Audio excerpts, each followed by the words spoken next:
there, and welcome to yet another of Andre's Artist Profiles.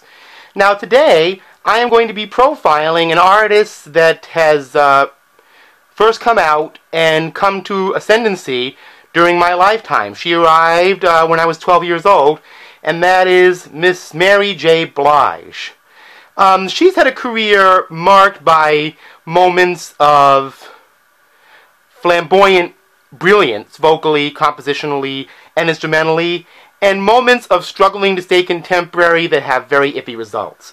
And I would actually put her first album in the latter category. Now, What's the 411 marked her as something of what they called a new Jill, a female new jack swing singer, and they had a hit on this album called Real Love, but so many artists had this exact same sound at this point, I just don't feel it was really all that original. It's an okay album, and it launched her career, but really not one of my favorites. What's the 411 remix? I actually ordered that first album, but ended up getting this by another seller on Amazon.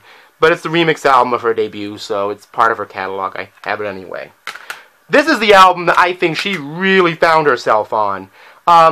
Sean Puff Daddy at the time, Coombs produced this album, My Life, from 1994.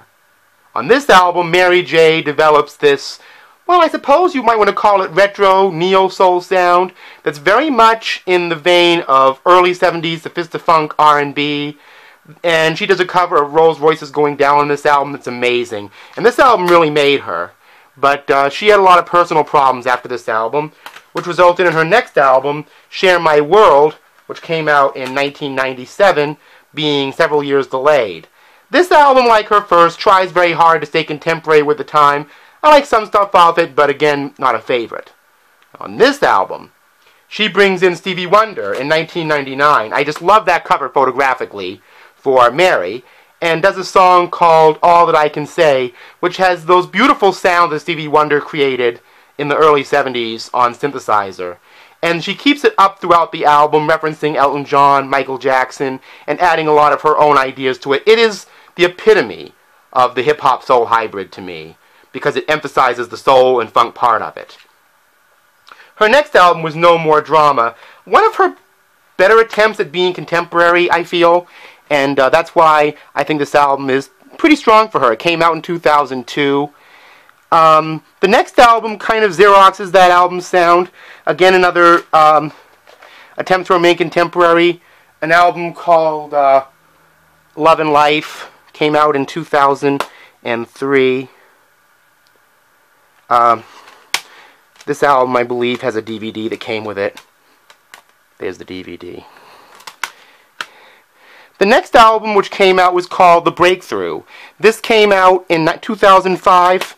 This album has a lot of guest stars on it, but it's actually one of her better albums quality-wise, mixing contemporary soul of the day with her classic 70s sophistifunk sound. Really not a bad album. She loves these really dramatic album titles, I noticed. The next album came out in 2007. This is the first Mary J. Blige album I bought new, and it's very, very much a 70s, early 80s sophistifunk soul sound, similar to My Life or Mary. This is the side of Mary J. Blige I like most, to be honest.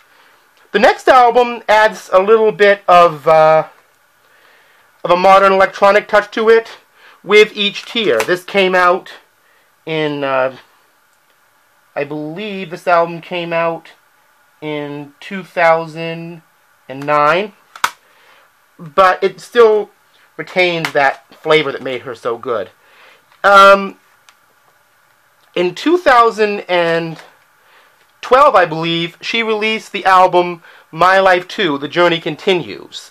I did not like this album nearly as much, not even half as much, as the first My Life. Again, it's one of her attempts to try to stay contemporary, but vocally, she rises way above the material and the instrumentation on this album, I just feel. There's some good things on it, but could have also been a lot better. Now, this album I didn't expect to like at all, because I usually don't go for Christmas albums or records produced by David Foster, but toward the end of last year in 2013, Mary J. Blige released this album, which included guest spots by Chris Bodie and Barbra Streisand and Mark Anthony, but she did an amazing Ella Fitzgerald-type jazz swing cover of Rudolph the Red-Nosed Reindeer that even she admitted was really fun to hear at the end of the album.